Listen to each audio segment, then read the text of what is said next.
ಇವತ್ತಿನ CME ಈಗ ಪ್ರಾರಂಭಿಸಲಿದ್ದೇವೆ. ಅದಕ್ಕೆ ಡಾಕ್ಟರ್ ಸದಾಶಿವ ಪಳನಾಯರು ಲಾಸ್ಟ್ ಟೈಮು ಉದ್ಘಾಟನಾ ಸಮಾರಂಭದಲ್ಲಿ ಪಾರ್ಟಿಸಿಪೇಟ್ ಮಾಡಿದ ನಂತರದ ಫಸ್ಟ್ CME ಇದಾಗಿರ್ತದೆ. ಇವತ್ತು ಡಾಕ್ಟರ್ ಸೌಂದರ್ಯ ಹಾಗೂ ಡಾಕ್ಟರ್ ಸಿಂಚನ್ರವರು ಅದರ diagnosis and management of allergic rhinitis in children ಎಂಬ ವಿಷಯವಾಗಿ ಮಾತನಾಡಲಿಕ್ಕಿದ್ದಾರೆ. ಈಗಾಗಲೇ ಹೆಚ್ಚಿನವರು ನೀವು ಬಂದಿದ್ದೀರಾ.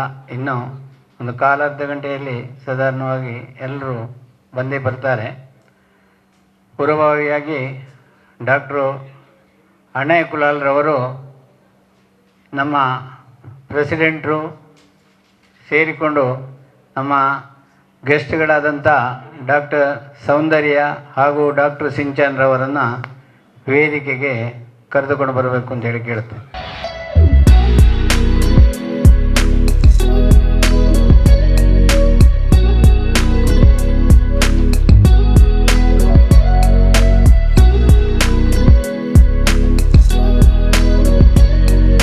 ಕಾರ್ಯಕ್ರಮದ ಪ್ರಾರಂಭದಲ್ಲಿ ಪ್ರಾರ್ಥನೆಯೊಂದಿಗೆ ನಾವು ಪ್ರಾರಂಭಿಸೋಣ. ಆದ ಕಾರಣ ಎಲ್ಲರೂ ಎದ್ದು ನಿಂತು ನಾನು ಹೇಳಿದ ಹಾಗೆ ನೀವು ಅದನ್ನು ರಿಪೀಟ್ ಮಾಡಿದರೆ ಭಾಳ ಸಂತೋಷ. ಎಲ್ಲರೂ ಸಂತೋಷವಾಗಿರಲಿ, ಎಲ್ಲರೂ ಆರೋಗ್ಯವಾಗಿರಲಿ, ಎಲ್ಲರೂ ನೋವಿನಿಂದ ಮುಕ್ತವಾಗಿರಲಿ, ಎಲ್ಲರೂ ದುಃಖದಿಂದ ಮುಕ್ತವಾಗಿರಲಿ, ಎಲ್ಲ ಆಸೆ ಆಮಿಷಗಳನ್ನು ಮೀರಿ ಗುಣಪಡಿಸುವವರು ನಾವಾಗಲಿ. ನಮ್ಮ ಕುಟುಂಬ ವೈದ್ಯ ಸಂಘದ ಅಧ್ಯಕ್ಷರಾದಂಥ ಡಾಕ್ಟರ್ ಸದಾಶಿವ ಪಳನಾಯರು ಎಲ್ಲರನ್ನು ಸ್ವಾಗತಿಸಿ ಕಾರ್ಯಕ್ರಮವನ್ನು ಪ್ರಾರಂಭಿಸಬೇಕು ಅಂತೇಳಿ ಕೇಳಿಕೊಡ್ತೇನೆ. ಪ್ರಥಮತಃ ಎಲ್ಲ ಸಭೆಯಲ್ಲಿ ಸೇರಿದವರನ್ನು ಬಹಳ ಹೃತ್ಪೂರ್ವಕವಾಗಿ ಸ್ವಾಗತಿಸುತ್ತಾ ಶುಭ ಕೋರುತ್ತಾ, ಇವತ್ತಿನ ಸಭೆ ಹಾಗೆ ಇನ್ನು ಮುಂದೆ ಪ್ರತಿ ತಿಂಗಳು ಇವತ್ತಿನ ಹಾಗೆ ಬೇರೆ ಬೇರೆ ಸಂಪನ್ಮೂಲ ವ್ಯಕ್ತಿಗಳು ನಡೆಸಿಕೊಡಲಿದ್ದಾರೆ. ಅವರನ್ನು ಇದೇ ಸಭೆಯಲ್ಲಿ ಮುಂಬರುವ ದಿನಗಳಲ್ಲಿ ಆಮಂತ್ರಿಸುತ್ತಾ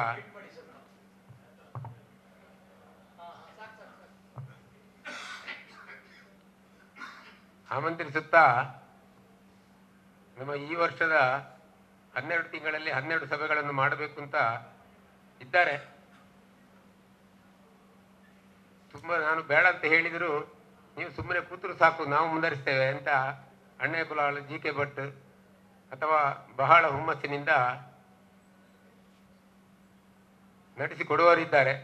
ನಾನು ಸುಮ್ಮನೆ ಒಂದು ಪ್ರೆಸಿಡೆಂಟಿನ ಹಾಗೆ ಹೀಗೆ ಹೆಬ್ಬೆಟ್ಟು ಇಟ್ಕೊಳ್ಳೋದು, ಅವರಿಗೆ ಬೇಕಾದನ್ನು ಪ್ರೆಸಿಡೆಂಟಿನ ಕೆಲಸ ಅಷ್ಟೇ. ಆಮೇಲೆ ಜಾಸ್ತಿ ಹೇಳಿಕ್ಕೂ ನನಗೇನು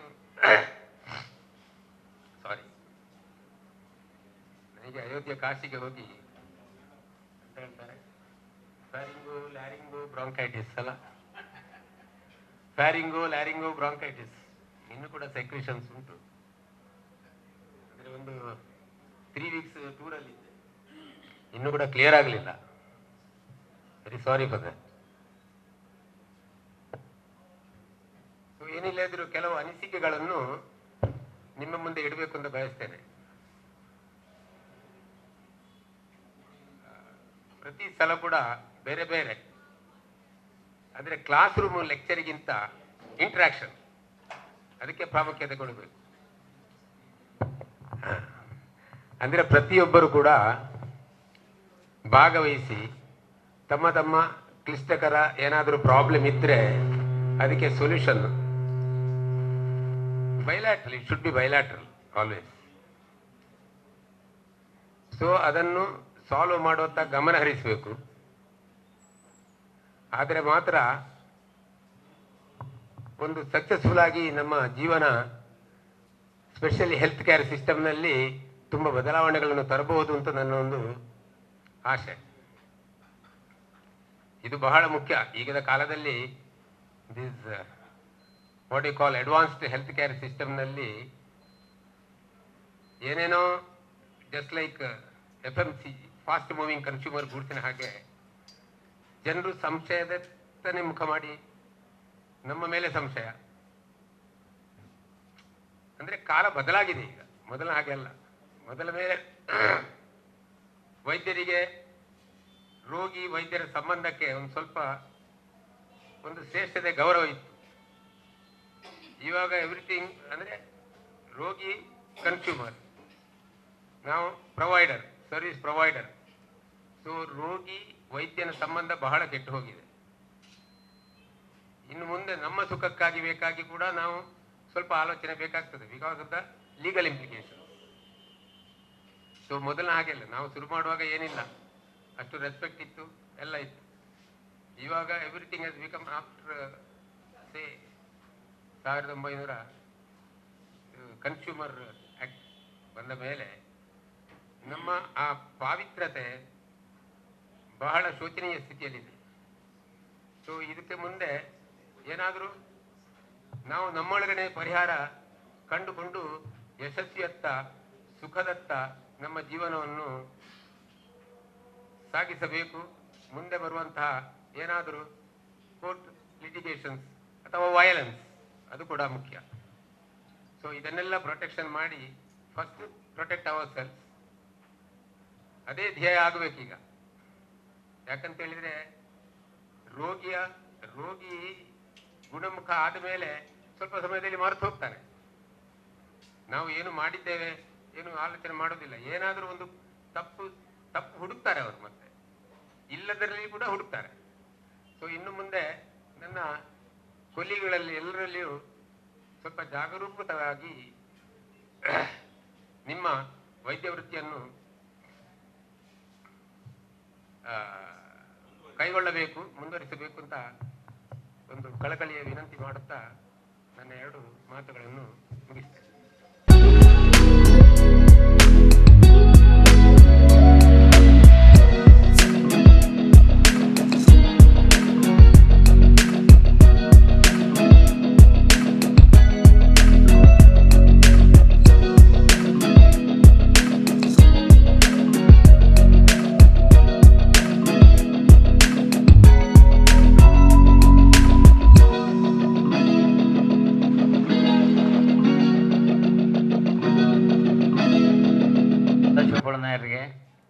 ಇನ್ನು ನಮ್ಮ ಅತಿಥಿಗಳನ್ನು ಪರಿಚಯಿಸುವಂಥ ಕಾರ್ಯಕ್ರಮ ಅಲ್ಲಿ ಡಾಕ್ಟ್ರು ಅಣ್ಣಯ್ಯ ಕುಳಾಲ್ರವರು ಇಬ್ಬರನ್ನು ಒಟ್ಟಿಗೆ ಪರಿಚಯಿಸ್ತಾರೆ ಬೇರೆ ಬೇರೆ, ಮತ್ತು ಅವರ ಭಾಷಣವನ್ನು ಅವರು ಮಾಡ್ತಾರೆ ಅಂತೇಳಿ ಭಾವಿಸ್ತೇನೆ. My president and Dr. G.K. Bhatt, our treasurer, secretary. It's the first time I am in front of you other than presidentship. It's a treasurer. It is several years over. I think 5 or 6 times president, more than 8 times secretary. No other way. You are all supporting us in making us to move ahead. Anyway, thank you all for the new responsibility in FDA. ನೀವೆಲ್ಲ ಕನ್ನಡದಲ್ಲೇ ಮಾತಾಡಿದಿರಿ, but ನಮ್ಮ ಇವತ್ತಿನ ಕಾರ್ಯಕ್ರಮ CME ಇಂಗ್ಲೀಷಲ್ಲೇ ಇರ್ತದೆ, ಅವರೆಲ್ಲ ಇಂಗ್ಲೀಷಲ್ಲಿ ಮಾತಾಡ್ತಾರೆ. My duty to introduce both of them. Both are my colleagues at Venlock. We work together in Venlock.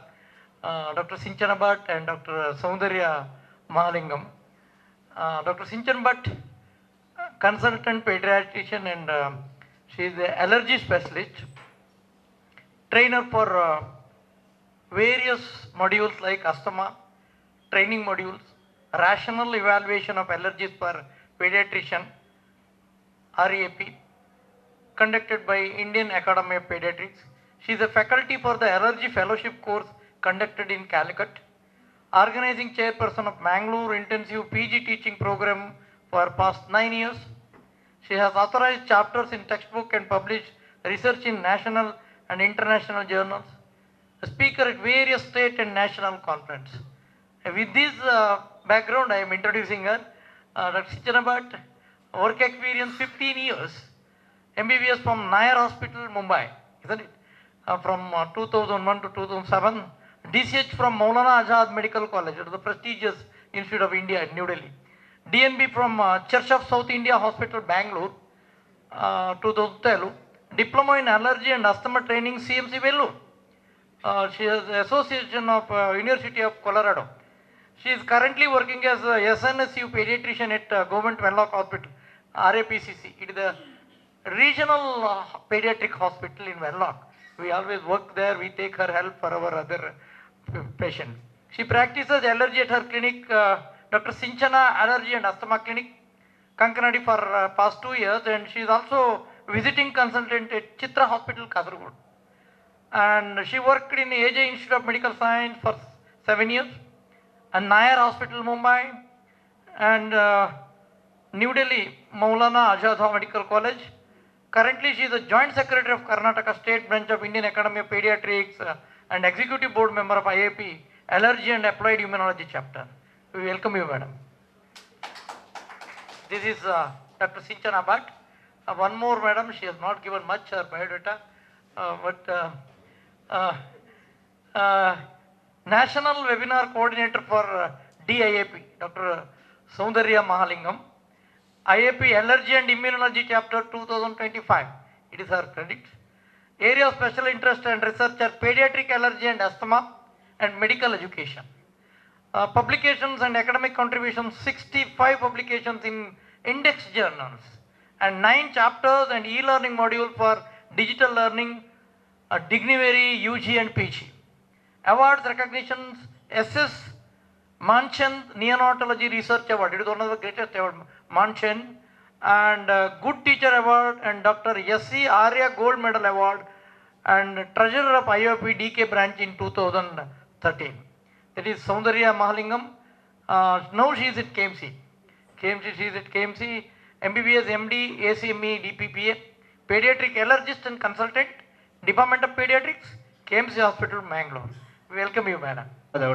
ಬಹಳ ಸೌಂದರ್ಯವಾಗಿ ಇಬ್ಬರನ್ನ ಪರಿಚಯಿಸಿದ್ದೀರಾ. ಡಾಕ್ಟರ್ ಅಣ್ಣಯ್ಯಕುಲಾಲ್, ನಾನು ಹೇಳಿದ್ದು ಕೇಳಲಿಲ್ಲ ನಿಮಗೆ. ಭಾಳ ಸೌಂದರ್ಯವಾಗಿ ಇಬ್ಬರನ್ನು ಪರಿಚಯಿಸಿದ್ದೀರಾ. ಇನ್ನು ಮೊದಲಿಗೆ ಡಾಕ್ಟ್ರು ಸೌಂದರ್ಯ ಅವರು ಮಾತಾಡೋದು ಹಾಗೆ ಡಾಕ್ಟ್ರು ಸೌಂದರ್ಯ ಅವರು ಈ ಎಲರ್ಜಿ ವಿಷಯವಾಗಿ ನಮಗೆ ಎಲ್ಲ ವಿಷಯಗಳನ್ನು ಮನವರಿಕೆ ಮಾಡಲಿಕ್ಕಿದ್ದಾರೆ.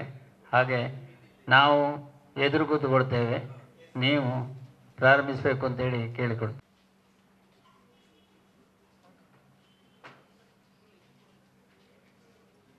Good evening, everyone. Respected senior faculty and colleagues, it's a very much honor for me to talk to my all senior members of our profession, and thanking the Family Doctors Association for this opportunity. It is really nice to address somebody in our specialty of pediatric allergy. Today our talk is on diagnosis and management of allergic rhinitis in children.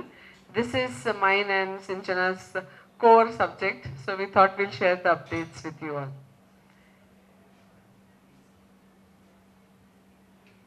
So allergic rhinitis is a chronic condition, often underdiagnosed, neglected, undertreated. The child with the leaky nose is usually not bothered, only a kerchief is given and the child is sent to school.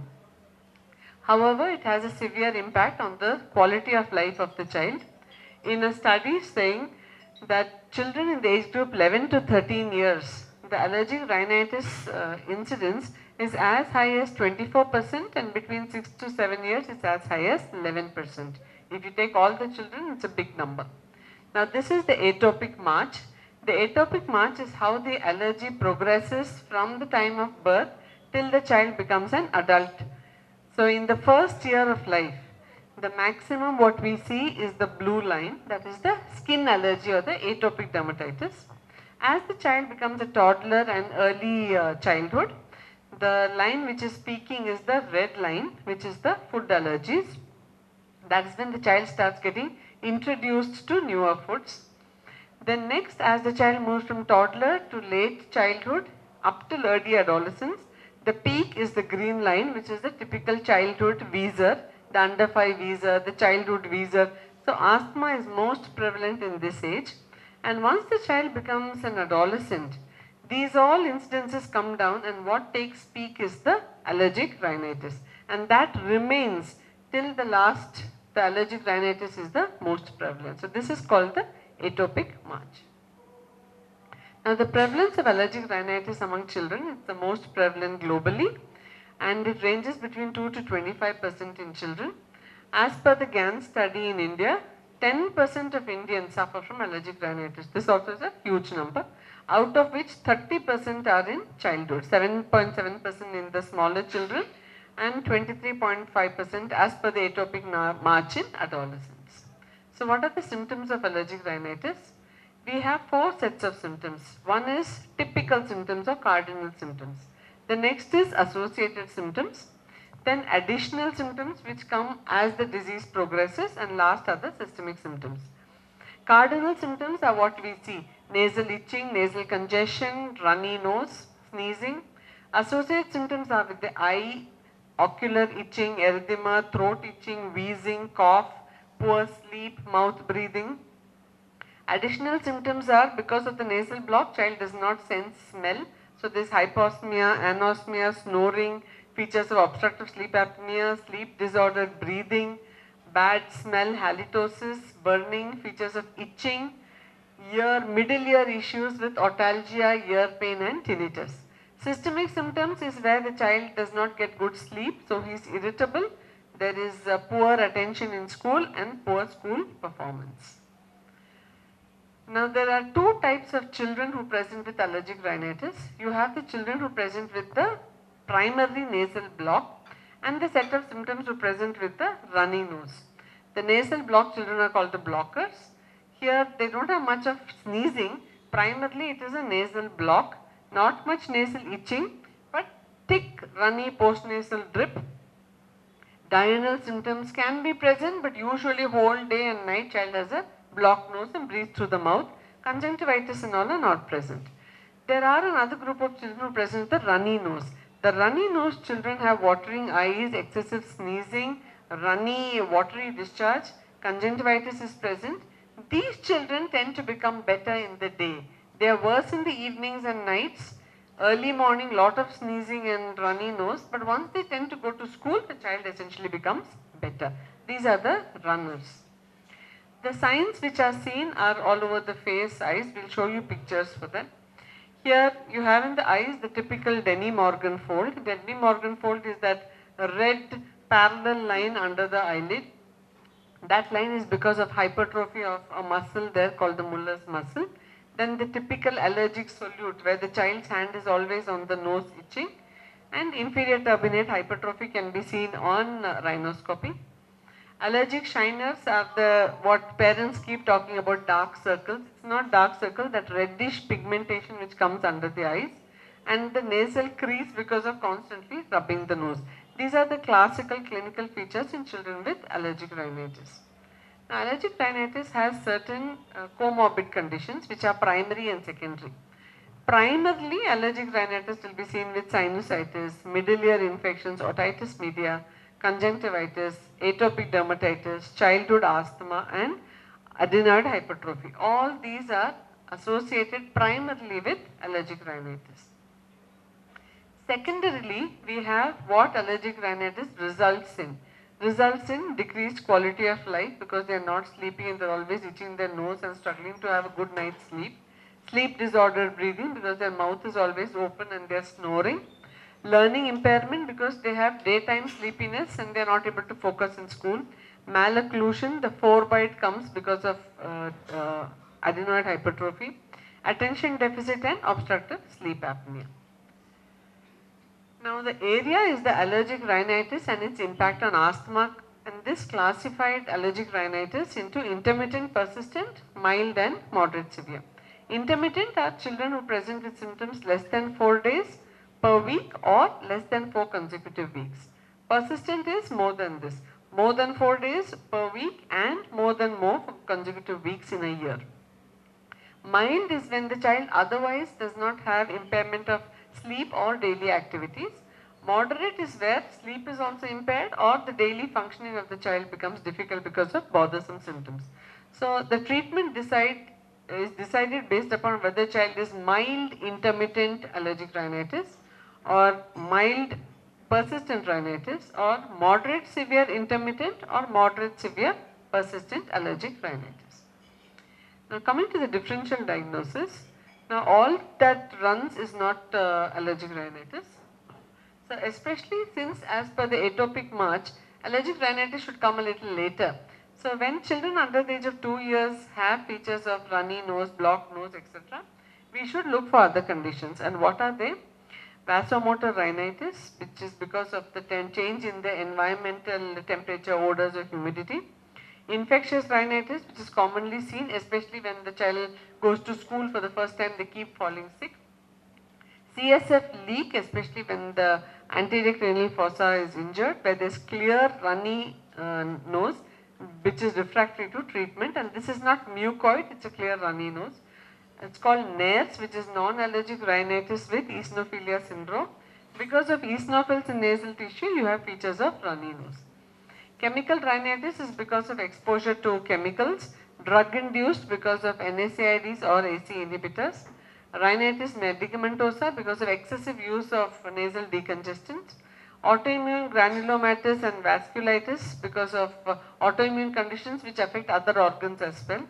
Nasal polyps, malignancies, cystic fibrosis, especially when the child does not have much of lung symptoms and the lung is well controlled, and primary ciliary dyskinesia. These are all differential diagnoses. What are the investigations we will do? Now, what we felt was important to share was the CBC and the absolute eosinophil count and the total IgA, which is the commonest two tests the children come with to us. These are essentially not essential for diagnosis of allergic rhinitis.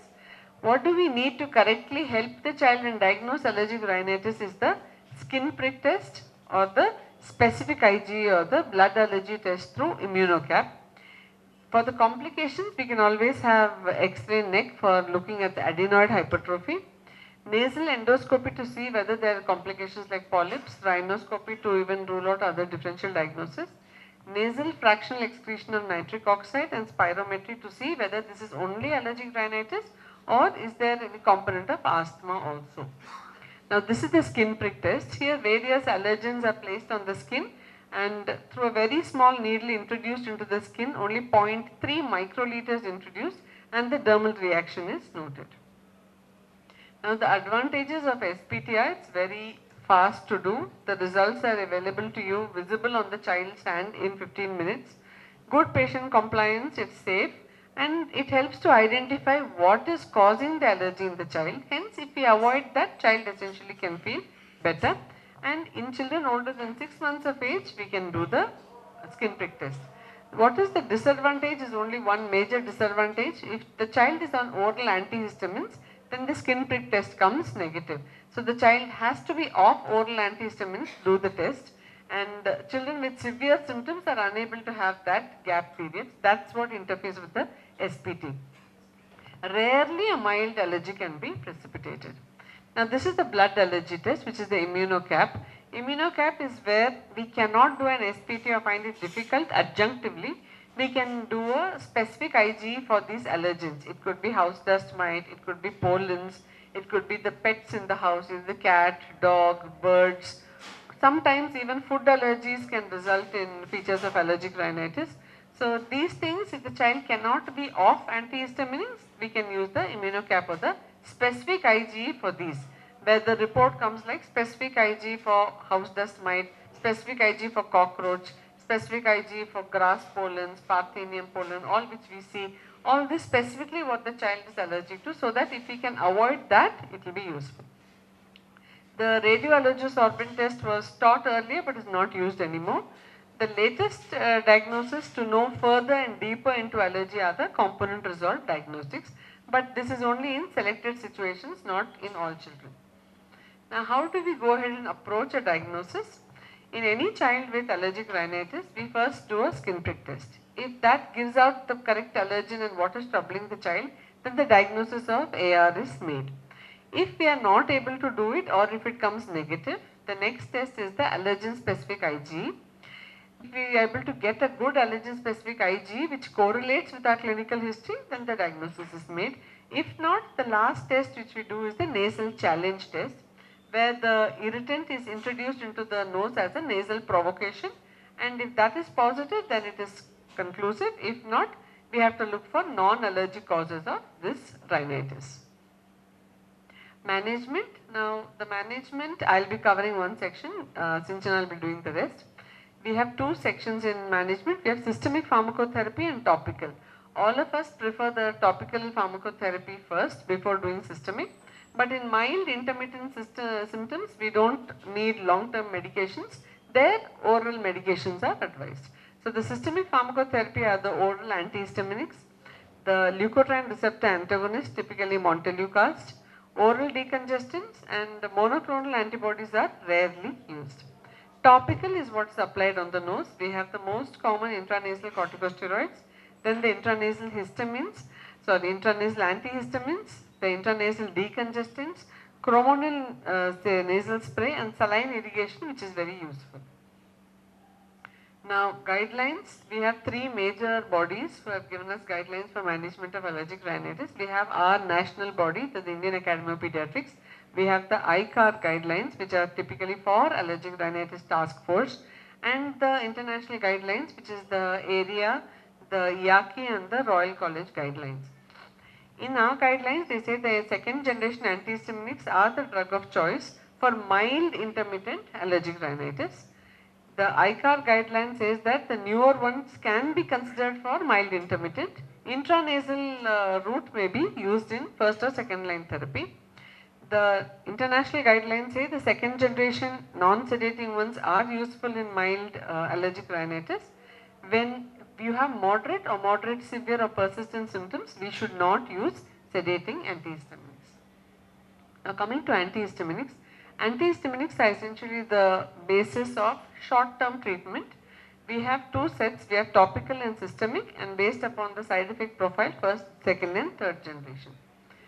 In this first, second, third generation, these are the primary drugs. The first generation is the chlorpheniramine, which is commonly used in children. Second generation, cetirizine is most commonly used. Third generation, yes, we have fexofenadine, desloratadine, levocetirizine and belastine, all of which are commonly used. Intranasal azelastine and olopatadine are used. Now here the drugs are approved for above 6 months of age itself. Cetirizine, levocetirizine, fexofenadine approved above 6 months of age. The dosing is very commonly available, even the syrups are in that formulation. And 2.55 and 10 mg, usually half the dose, half the adult dose for child and 1/4 of the adult dose for the smaller children. Belastine, which is the new one into the market, is approved above 2 years, 2 to 11 years, 10 mg, and above that 20 mg once daily. Ibastine, loratadine, desloratadine not so commonly used. The side effect profile of the antihistaminics is the main concern. Sedation, memory impairment, dry mouth, dry eyes, urinary retention, constipation in children. Rarely do we have a conjunction with terbinafine or astimazole in children, but older people, yes. Now, when do we select the ideal oral antihistamines? We should have comparison between first, second and third generation. They should be tolerated well in pediatric and adult age group. They should be non-sedating, preferably none of the dry mouth and constipation kind of anticholinergic side effects. Good safety efficacy profile with poor brain penetration should be there. Of this, the first generation has the maximum side effects because the penetration into the brain is maximum and causes a lot of sedation. Second generation has lower penetration into the blood-brain barrier, causes sedation but at only higher doses. The third generation are safest as far as CNS side effects are concerned, no brain penetration and usually non-sedating. The sedation essentially goes with the first generation. If you look at the other end of the slide, the cognitive effects of impaired memory, concentration, where there is difficulty in driving in older people, all these psychomotor effects and all are very high with the first generation. Second generation in higher doses can have impairment of speed of memory, scanning, recall, critical thinking can be present but in higher doses. Third generation has very minimum effects, so that's what makes it the first choice of drug for treatment of allergic rhinitis. Now the area guidelines for use of H1 antihistaminics that they are recommended in mild or mild intermittent AR, but not for continuous long-term treatment. They are less effective than intranasal corticosteroids because essentially they are distributed everywhere and their side effect profile prevents higher dosing. Oral antihistaminics equal to intranasal antihistaminics in efficacy. Side effect profile always better with topical treatment and better relief of symptoms when topically applied. And they are usually intranasal antihistaminics are available now with intranasal corticosteroids, so the potency is much better. So coming to intranasal corticosteroids, these are the drug of choice for treatment of allergic rhinitis both in children and in adults. Mechanism of action is because it's a glucocorticoid, it prevents the release of inflammatory mediators and blocks the recruitment of the inflammatory cells by binding to the glucocorticoid receptors.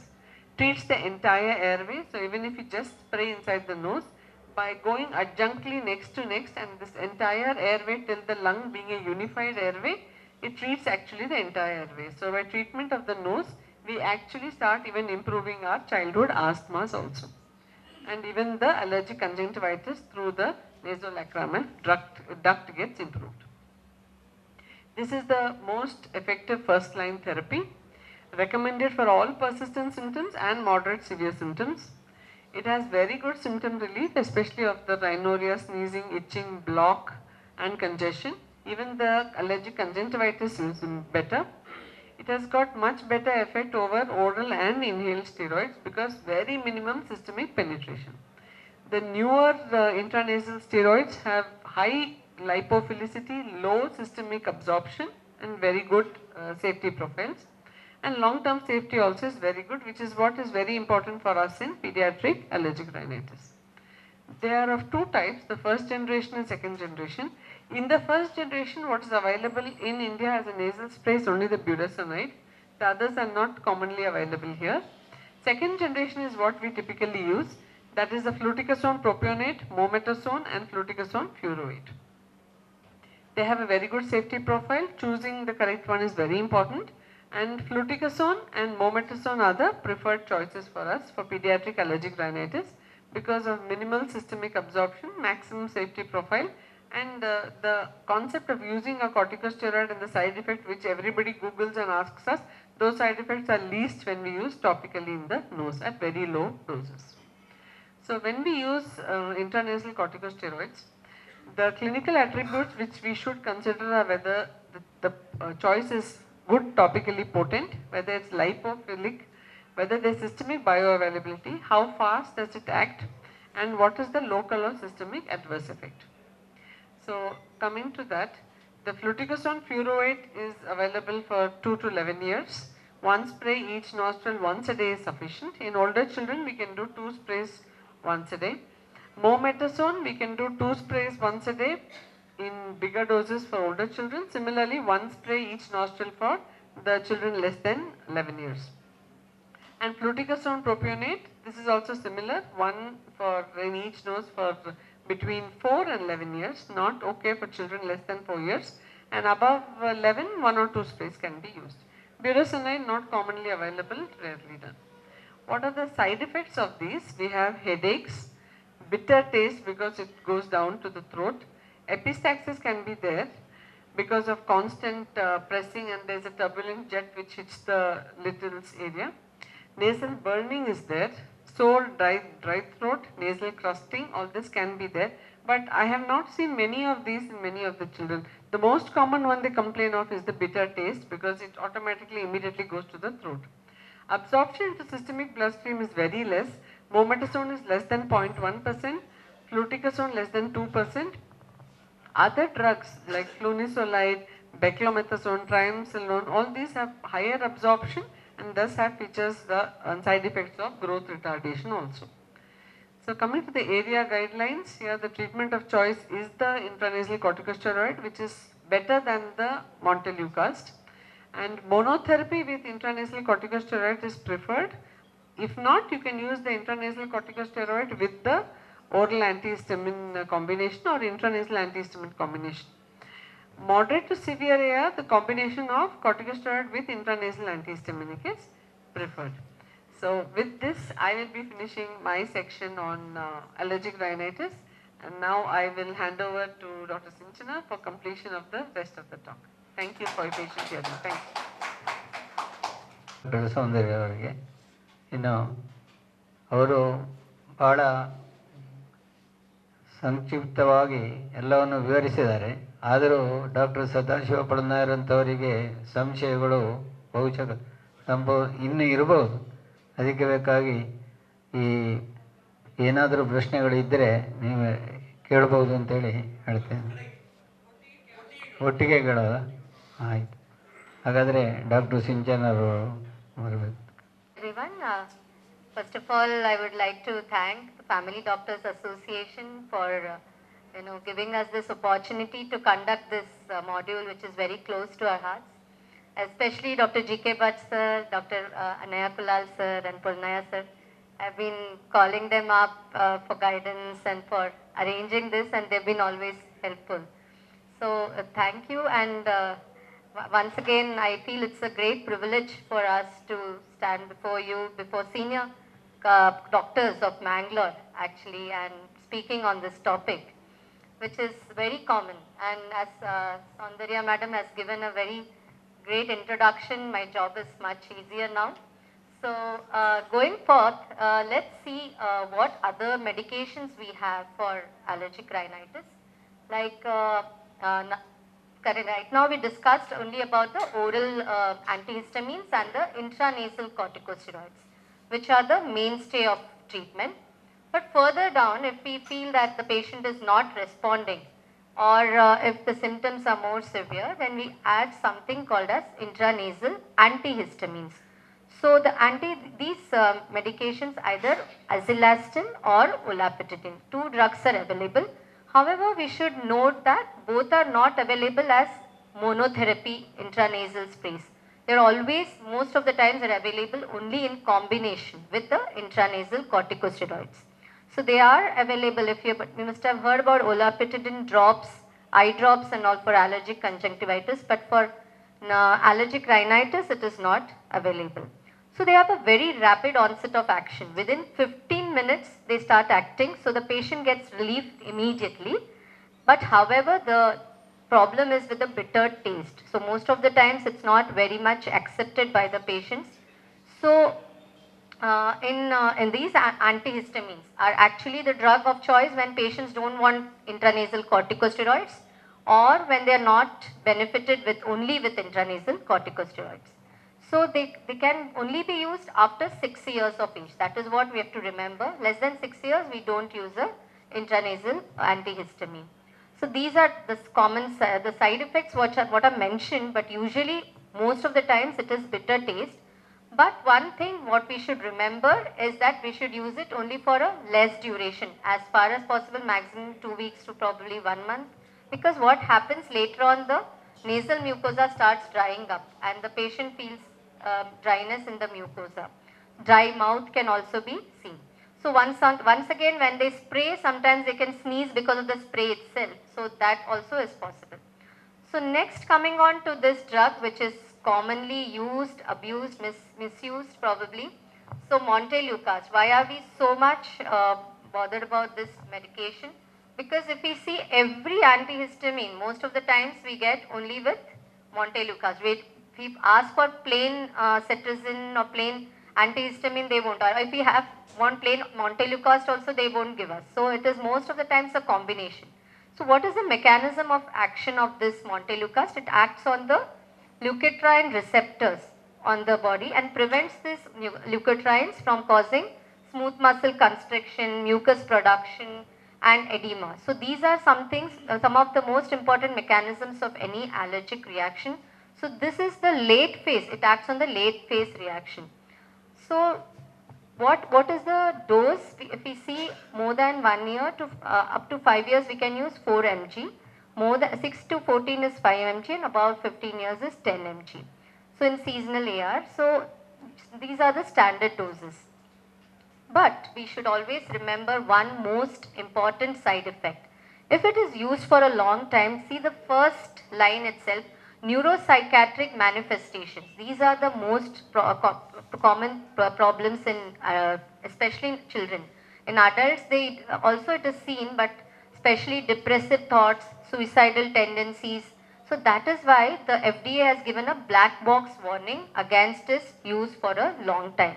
It should only be used when probably allergic rhinitis is associated with asthma, and it is sometimes used in seasonal, but it is not the drug of choice for asthma also. Only where there are both the conditions are there and the patient doesn't want a inhaler probably that time, or if it is mild symptoms.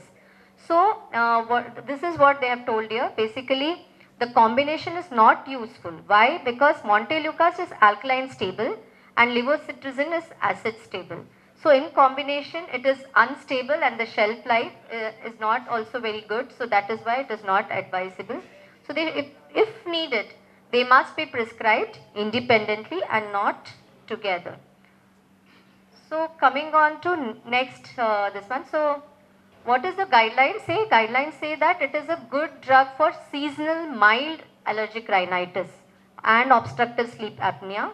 However, the most important medication, as Dr. Soundarya said, is the intranasal corticosteroid. That is the first line. This is not the first line. So whenever there are moderate and persistent symptoms, always use a steroid nasal spray. Coming on to oral decongestants. Again, we get a lot of cold tablets which are prescribed routinely. So they all have the pseudoephedrine, phenylephrine and all. However, if we compare both, pseudoephedrine is more effective and phenylephrine they say is not very effective. But one thing to be remembered is they should be used only for a short duration, maybe not more than 7 days. So again, side effects could be dry mouth, headache, insomnia. So not a very useful drug. Maybe for just a few days it is okay. So the guidelines recommend that when the symptoms are not controlled with the oral antihistamine, we can add on a pseudoephedrine together with that just for 4 to 5 days. And even oral antihistamine and oral decongestant is more effective in reducing symptoms of AR than including congestion. So most of the times when there is too much of congestion, this oral and decongestants may be helpful. Now intranasal decongestants, we all know most of the times we do prescribe drops for nose block and all. So again, a very short duration of time we can use it, because what happens is it can cause rebound congestion when we stop it. So if it is used continuously, I've seen many patients using it for months together, but that should not be done, because there is one condition called as rhinitis medicamentosa or rebound rhinitis. So that can happen, and that the mucosa becomes red, mucosa looks beefy in color. So that is a problem, and the patient undergoes more problems than actually the initial problem. So oxymetazoline, xylooxymetazoline, lot of medications are available, but used with caution. Now this actually nasal saline inhalation, all of you would have heard Jalaneti, practiced in yoga. So this has been going on, done by our forefathers only. But yes, now it is recommended in the guidelines also. So what happens when we wash the mucosa with saline is that the allergens are flushed out.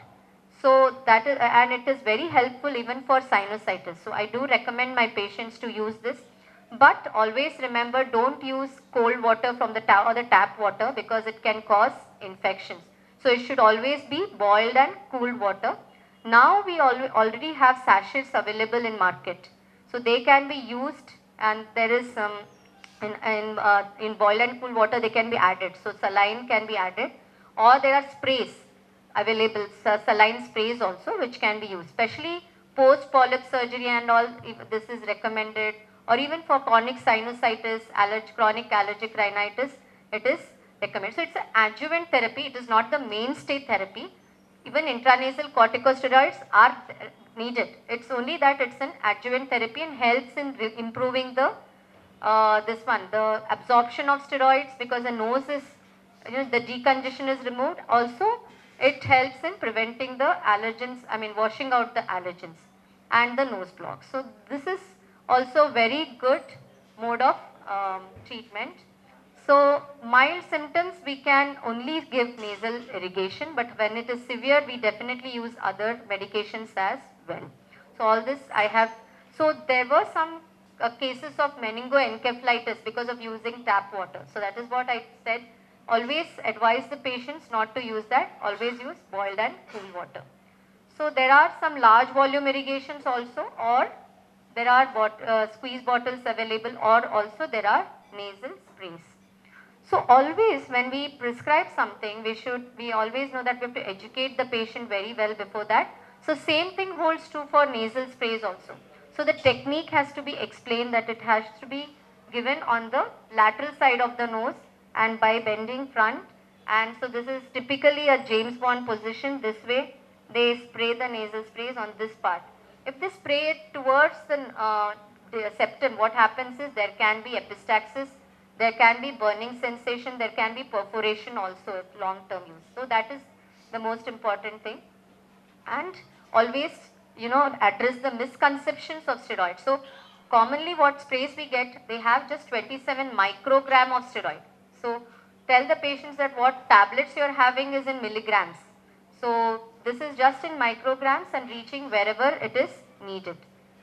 So this is the typical slide where we show the stepwise management of allergic rhinitis. If we see the yellow, avoidance of allergens, irritants and pollutants should go on, and then small, if it is mild intermittent or moderate intermittent, probably we can still use a short course of leukotriene receptor antagonists or antihistamines as such. But when it is severe or persistent, that means when more than 4 days or most of the days in the week the child is suffering, then we go for a intranasal steroid. So moderate and severe also, moderate to severe and persistent variety, when that is a time when we have to give intranasal corticosteroids. So if the symptoms don't improve, then we add a intranasal antihistamine as well. So a combination spray. Now, this is what is also very important when we are discussing any allergy. Most of the times patients are fed up using nasal sprays. That is the time when the mother comes and asks, see what, I want a cure for this. I don't want just control, I want cure. So earlier we used to say that allergies often outgrow, allergies don't have a cure. But now if we ask the same question, the answer is yes, and that is allergen immunotherapy. So first let us see some avoidance measures. So these are the common allergens and irritants which are all there around us. Some of us are allergic to it, some of us are not. So this is basically probably a genetic tendency of the patient or also the epigenetics which has happened. So what happens now when they are already allergic to it? Now we should train them or teach them how to avoid this trigger. So let us see one by one. So these are the pollens and the dust mites, the danders, the other ingested allergens, all are there. However, if we see, the inhaled allergens are the ones which cause allergic rhinitis, not the food allergens. So most of the times it is the inhaled allergens. So these are the common ones. So the first one is the most important one, where more than 90% of the patients are affected by dust mites. So these dust mites are small creatures, small mites around 0.3 microns. So which are there in the bedspreads, in the mattresses, in the pillow covers, they are all there. In each house there is dust mite. There is no dust mite free house or any place. So but they are not seen and we keep inhaling them. And the next day morning, you would have heard many people saying, as soon as I get up in the morning I start sneezing. So this is dust mite allergy. So similarly cockroach, there is obviously again cockroaches are a part and parcel of our life, but yes, if there are cockroaches seen even in the morning, that means there is huge infestation of cockroach. So definitely they are also inhaled along with the house dust. So the feces of the dust mite and the cockroach are the ones which are actually we are allergic. So when we say dust allergy, doesn't mean the dust which comes on the road or when a bus passes or probably when they are digging something, it's not that dust. It is the dust which is present inside our houses and the mite which is thriving in it, that is causing the dust allergy. Then obviously there are pet larvae, so pet dander can cause, and pollens and even molds, that is our molds inside the house. Also on, especially when we are in Mangalore, it's the humid climate, we cannot prevent the molds on the walls of our houses. So this is again, this is what whatever is present in the mattress. So if we see as the mattress becomes older, so allergists usually ask how old is the mattress. So if it is more than 10 years, definitely 3 times the weight would have increased by because of the dust mite species in it. So that is the importance of this environment inside the house. So what can we do to prevent dust mites? Though we cannot 100% remove it from our houses. So always try to remove carpets, heavy sofa covers, cushions and all this which can, blankets which carry dust mites. Stuffed toys, especially adolescents who like fur toys. Then washing the bed sheets and linen in hot water, like 55 degrees every week, and sun drying. That is one of the methods. So ideally what our forefathers were doing, they used to put the beds and all in sunshine, isn't it? That was a routine. So that always holds good even now. And rather than even pillows, if they keep changing it at least a year and use feather pillows rather than the other ones, it is better. And we get something called as mite-proof mattress covers also, which are slightly costly but an effective measure. So this is now, there are other measures. Now those who can afford, they can do it with dusting with a vacuum cleaner. Otherwise we should tell them to wet mop, not dry dusting. It should be always wet mopping.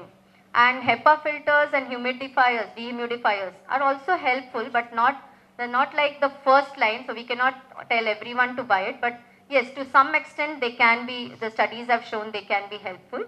And obviously remove all the uncluttering, decluttering the house, that is important. And air purifiers again, also not very effective maybe. Put together, everything when put together, that is what this slide tells. Multi-component interventions. That means doing everything all together is the best option. But however, all the others which we have mentioned also have a role, the studies have shown, but not as much as multi-pronged measures. So now this fungus again. Now what is the treatment for fungus? Treatment for fungus is actually just removing it, removing the leakages, rectifying that. So these are the fungi which are commonly found. There are indoor and outdoor ones. So out of this, Aspergillus and Alternaria, these are quite dangerous. And see, mold control measures, again, same thing, leaking pipes, whatever I told you, dehumidify the damp areas, disinfect, and regular using of exhaust fans and all this. Can discard the materials which have got the fungus, all this. Now, animal danders, again, if we see, cats are more allergenic than dogs. So if they say when we have a dog in early childhood, it is actually protective against allergies. However, cats are not. So if the cat is there, even if somebody is allergic to it, and if we remove the cat, the dander stays even for more than 6 months after the removal. So that's sticky, it is very thin and sticky. So that is why we have to be very careful. However, I know pet lovers definitely would not like to hear this, but we do test for this by the skin prick test, and then we advise accordingly. So the first option always is, obviously the best is to remove the pet, but if they cannot, then they have to regularly wash the pet, vacuum the house again, and also then air purifiers and all, but not to allow the pets inside the bedrooms and all. These things are possible. Trim their hair regularly. These things are possible for that. Again, multi-pronged interventions are the best. So physical removal of the hair and all these things. So again, there are pollens. Now pollens are all around us.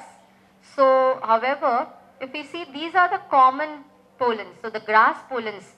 If you could have heard this Congress grass, then the jawar, the maize, the corn, this is also known as, the Congress grass is also known as Bermuda grass abroad.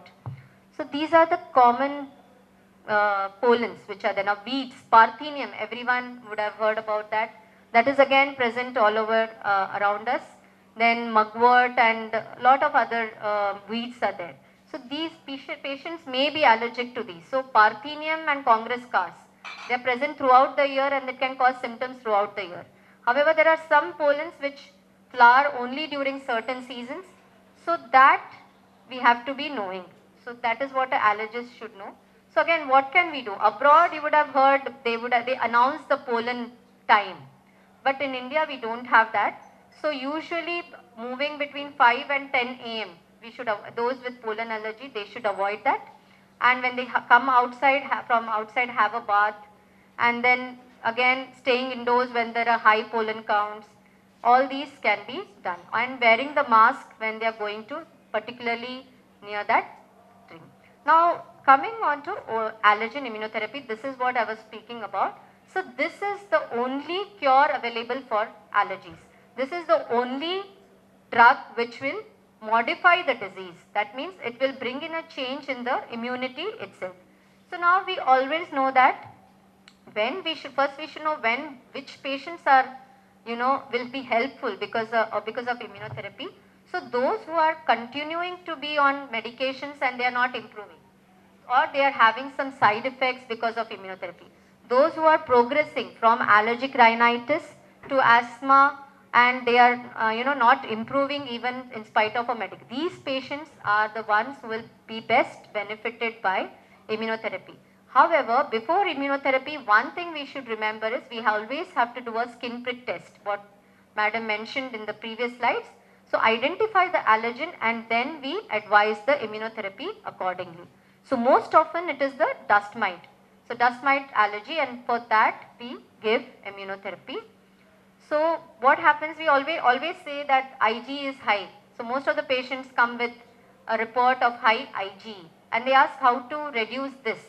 So one answer to this probably is, if they are allergic to a particular allergen, we can treat it and probably the Ig will come down. Though we don't keep on doing the levels, but that is the one, because Ig is produced because of the T cells which are instructing the B cells to produce lot of Ig.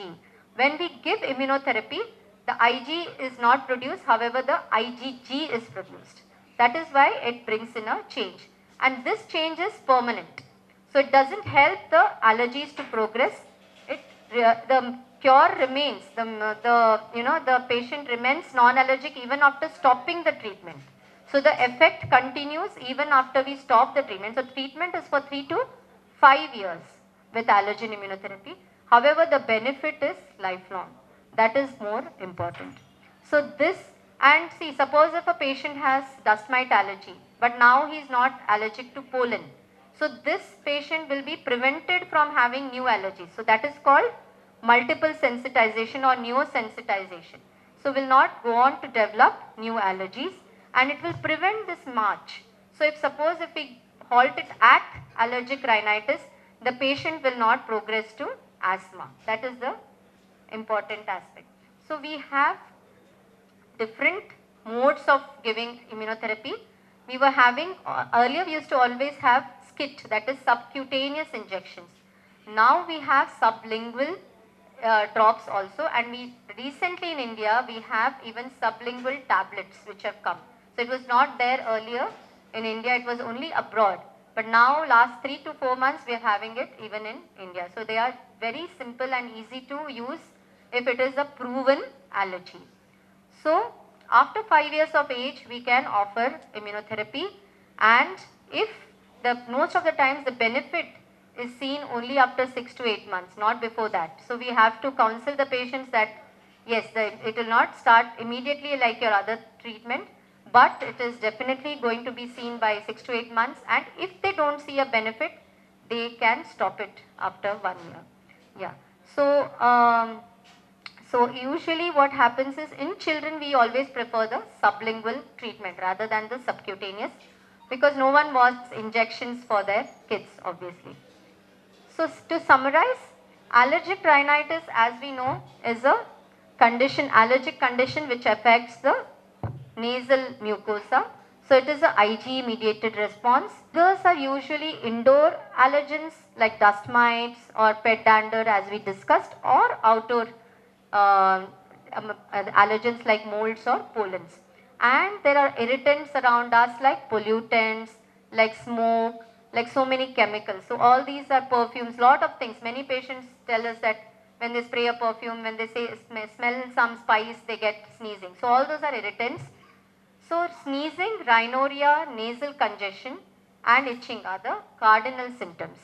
We also have comorbidities sometimes associated with allergic rhinitis like adenoid hypertrophy or allergic conjunctivitis or obstructive sleep apnea, asthma or even sleep impairment. So this is one aspect which also needs to be given importance to, and we always should rule out other diagnosis. A differential diagnosis should always be kept.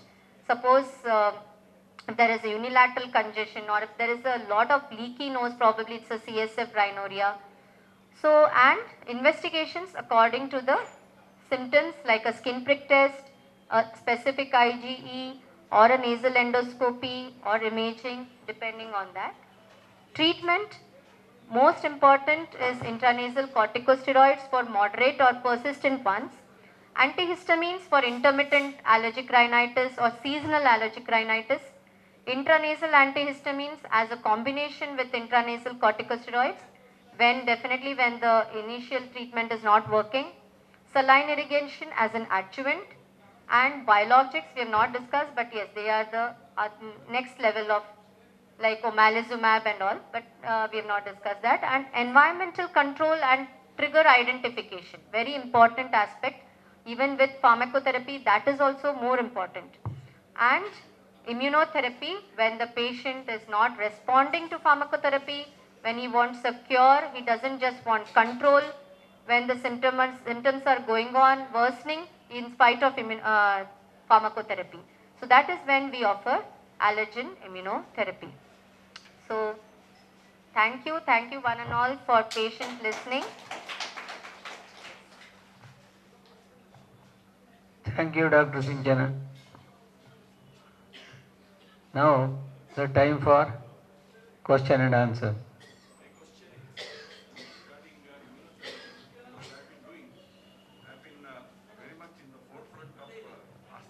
Asthma desensitization. The cost of treatment is quite, and for the asthmatics, it doesn't stop 1.5 lakhs and all the whole thing. That is the sub-Q injections. Now you are telling the tablets and all are there. So this sublingual and all those things, is the cost lesser, madam, with the newer options? Yeah, so sublingual tablets, which I just spoke about, that's 300 rupees per tablet. That's all. And, yeah, so if we take the tablet every day, it comes to around 9,000 rupees per month. 9,000 per month. Yeah, so that way. No, because I was right from the Manipal when I was there, and then onwards in Mudubidri, I was the highest person who was getting this desensitization done for asthma, and many young patients really did very well. Correct. But recently, when I get it done in different centers in Mangalore, it comes to 1.5 lakhs, 2 lakhs and all. That is the one thing. Of course, here it's about 9,000 per month. That's what you say. Correct. That's about the cost aspect. Yeah. Yes, and with minimal side effects actually, not like the subcutaneous injections, which can have a lot of local reactions.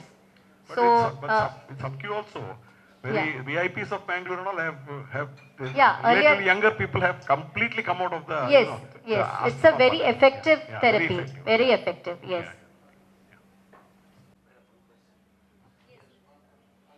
In the market, we see so many control measures for allergens, so many sprays. Actually, which is more dangerous, whether the control measures, sprays or allergen? That's a really problem. So, sir,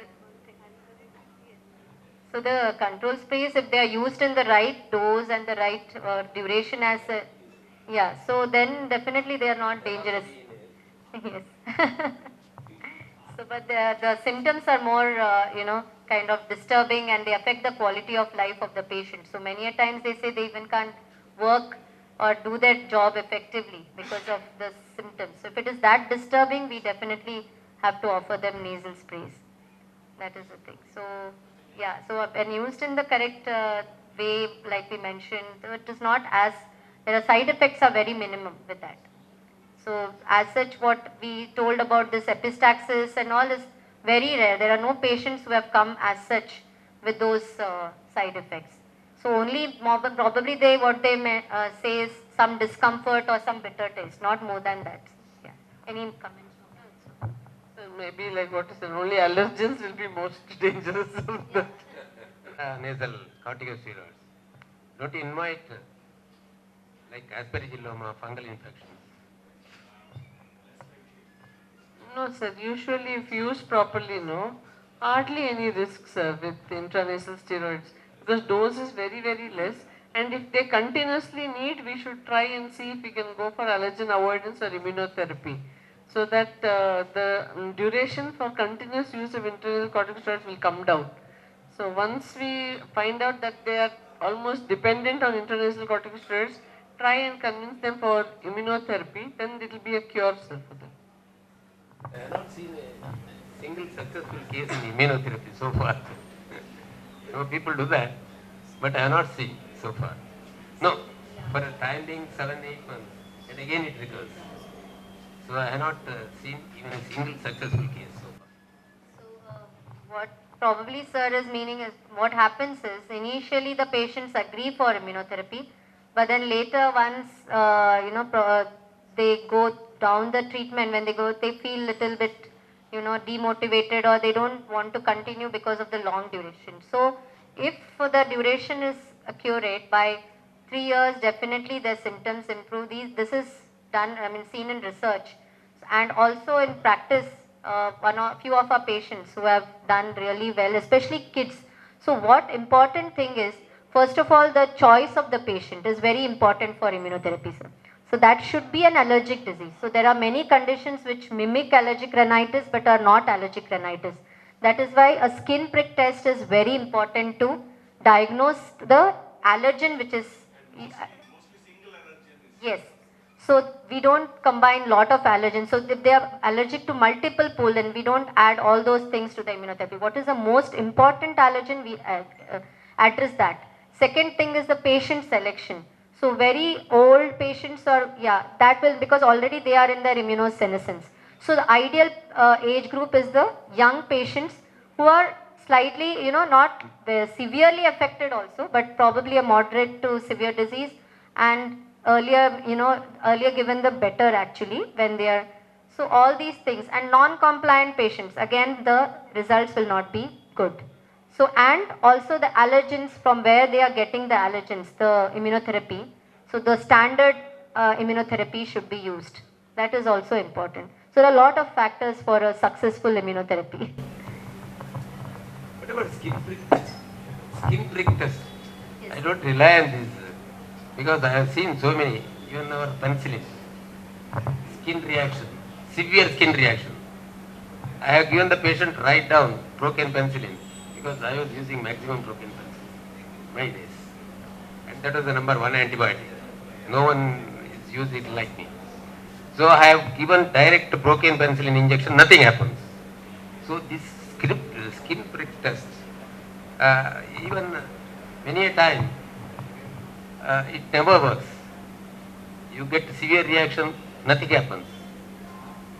So how far it is reliable, I am still doubting. Sir, with that drug allergy skin testing, no sir, there is something called that drug concentration which starts triggering a local irritant reaction. That is exactly what you are describing, sir. Where we have given the skin test, but that has elicited a local severe allergic reaction. The patient is not allergic in the immune system. So that is why when you had given the procaine penicillin, nothing happened. It is called irritant drug concentration. So the concentration what we should use for this skin testing should be is different for different groups of drugs. And that is hardly ever taught either to us or even to the nursing who do regularly testing in the wards. So everybody takes that one vial, makes 10 ml, takes 0.1 and gives. But that is not the same for all drugs. Some drugs you have to dilute much more, and even that 0.1 ml will elicit a huge local reaction. And we will think patient is labeled allergic. You have given, sir, many will label allergic for life. Patient can never take the drug. But actually nothing like that happens. So we should evaluate correctly whether it is truly given or it is just local. That's why when you are actually given, nothing actually happens. among levocitrizine and citrizine, which is more sedative? Citrizine. So, some antihistamines after giving now, that complaint is always there. So, instead of using citrizine, we can use levocitrizine. Okay.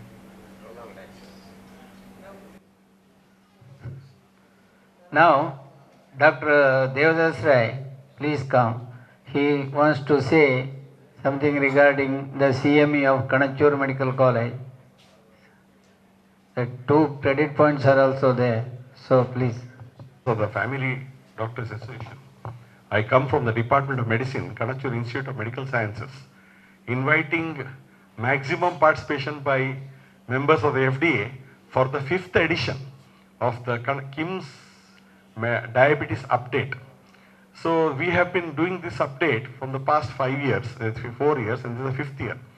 And it's a whole day CME, starting from 8:30 in the morning to 5:30.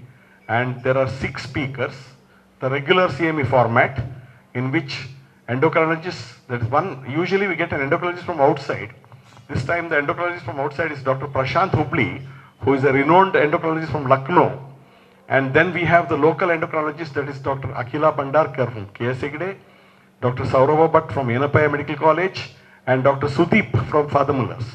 Then we have our own internal faculty, that is Dr. Prajna, dermatologist, who will be speaking on skin and diabetes. Then there is Vijay Kumar, who will be speaking on ICU management in diabetes. And many members, including Dr. Sadashiv Palnai and all, have come in the past and have benefited by the experience. There will be a quiz on diabetes that usually I conduct. Now I know quite a few of you may not be enamored by the credit points, because beyond some age the credit points don't make any sense. But for people in that like age group where the credit points are important, I think the NMC, the KMC credit points are important. And even today, I think GK Bhatt will agree with me, for practice, we need 30 hours of credit points in 5 years. Maybe the people who are working in the colleges get about 5 credit points every year, 25 points. But otherwise, there are a lot of people who are benefited. And even otherwise, I think people can participate. It's 500 rupees registration. That is because, you cannot, there's no free lunch, something 500 with good food and breakfast and a lot of academics. That thing, I have already sent the physical copies to all the members of the IMA and the FDA and various things, because I always believe in the physical aspect. But even the soft copy has been sent, and Anna Kula has put it in the group. If anybody is having problems with that, if anybody wants to register, I can take the cash and then I can register for you. Whoever wants credit points should register by the 25th, because the program is on 29th, that is Saturday, and 4 days prior to that we have to send it to the Karnataka Medical Council. So I thought it pertinent to come and announce this diabetes CME. So please encourage us and participate in large numbers. Thank you. Thank you, Dr. Devasri. Hand over the memento to Dr. Saundarya Madam.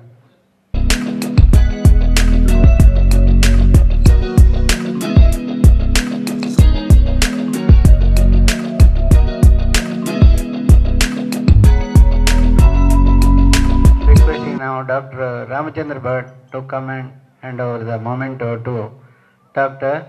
Sinchana Madam.